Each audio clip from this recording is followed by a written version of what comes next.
पंचमी, अष्टमी, एकादशी, प्रदोष, शिवरात्रि, अमावस्या, पूर्णिमा, इस दिन ये 7 दिवस आपको बताए थे और कहा गया था कि 5-5 दिए लगाना शाम के समय पर।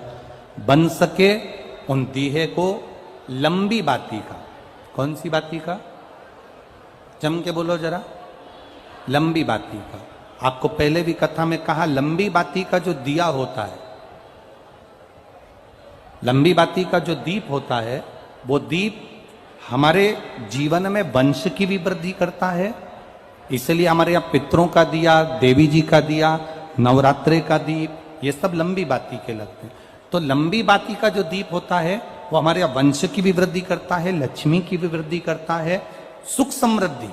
और अगर मान लो भूल से हमारा कहीं पैसा अटक गया और वो व्यापारी नहीं दे रहा, तो लंबी बाती का जो दिया होता है वो पैसा भी हमारा वापस लौटा कर लाता है। इसलिए लंबी बाती के दीप का स्मरण करें। सावन के महीने में जो अधिक मास पड़ता है उसमें 7 जगह अर्थात 7 तिथियां ऐसी हैं जिस दिन 5 दीप का वर्णन किया गया है हमारे शास्त्रों में। अब बहुत सावधानी से सुनिएगा। पहली है पंचमी तिथि।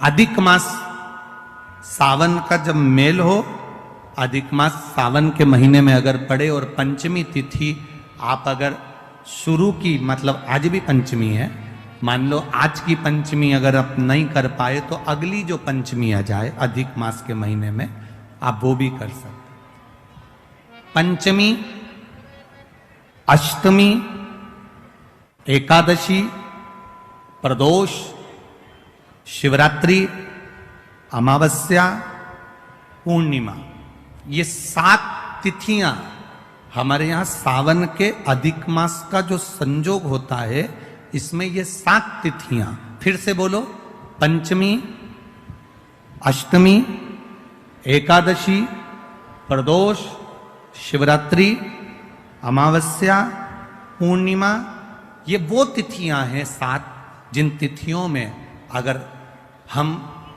5 दीप घृत के, घी के 5 दिए अगर अपने दरवाजे के बाहर केवल भगवान की भक्ति के लिए, शिव तत्व की प्राप्ति के लिए, वैसे तो दीप लगाना चाहिए, तुलसी के क्यारे के पास लगा दो, मंदिर में लगा दो, या शिवालय पर लगा दो, या देवालय पर लगा दो।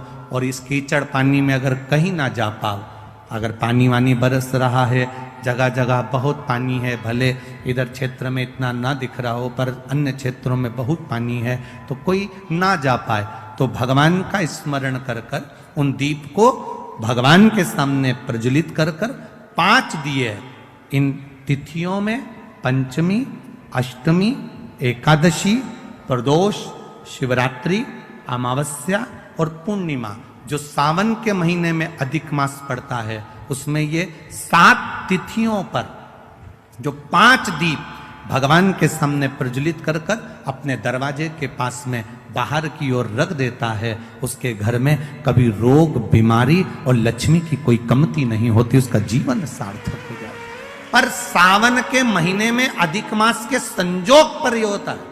बाकी के समय पर अधिक मास कोई से भी अगर महीने में आ गया, आषाढ़ का आ गया, या कोई महीने में कार्तिक का आ गया अधिक मास, या कोई अन्य महीने में आ गया, तो उसका प्रमाण नहीं है महाराज। सावन के महीने में अगर अधिक मास पड़ रहा तो ये 5 तिथियां। अब कई लोग कहते हैं गुरु जी पंचमी हम 2 लें, 2 पंचमी आएगी, 2 एकादशी का वर्णन आ जावे, तो हम कौन सी? तो यहां एक भी अगर आप कर रहे हो 7 तिथियों में से एक भी अगर ये नहीं कर पाओ तो अगली कर लो, अगली नहीं कर पाओ तो ये स्मरण में रहकर डॉक्टर का पीछा ही नहीं छूट रहा हो, तो शिव महापुराण, विष्णु पुराण और स्कंद पुराण में जो पुरुषोत्तम कथाओं का वर्णन किया गया है, एक आटे का दिया, उसमें 4 बत्ती, आटे के दिए में 4 बत्ती रखें, तिल्ली का तेल डाल लें, थोड़ा सा उसमें सरसों का तेल डाल लें।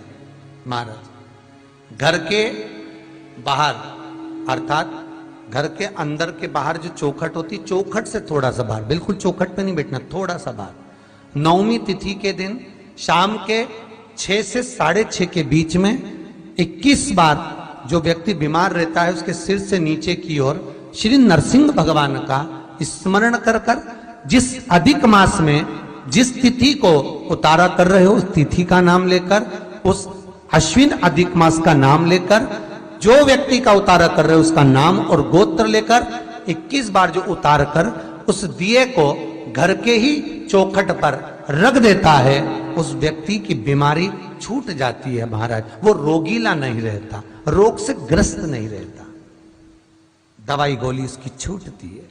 कभी ये डॉक्टर को दिखा लो, कभी वो डॉक्टर को दिखा लो, कभी यहां दिखाओ, कभी वहां दिखाओ, उससे छुटकारा मिलता है। कर का संवाद कर रहा, शिव तत्व कर रहा, 3 जगह पर नारी को पवित्रता का भाव वर्णित कर दिया। अब जितनी माताएं बैठी हैं वो भी मुख से बोलेंगे। पहला स्थान कौन सा बताया? बच्चा जब छोटा है, गोदी में है, वो बच्चा गंदगी भी कर रहा है तो भी नारी पवित्र है। दूसरा स्थान कौन सा बताया? पति की सेवा अगर पत्नी कर रही है, पति सेवा में लगी है तो वो पवित्र है। तीसरा स्थान कौन सा बताया? घर के बुजुर्ग माता पिता सास ससुर की सेवा में लगी है, वो पवित्र है।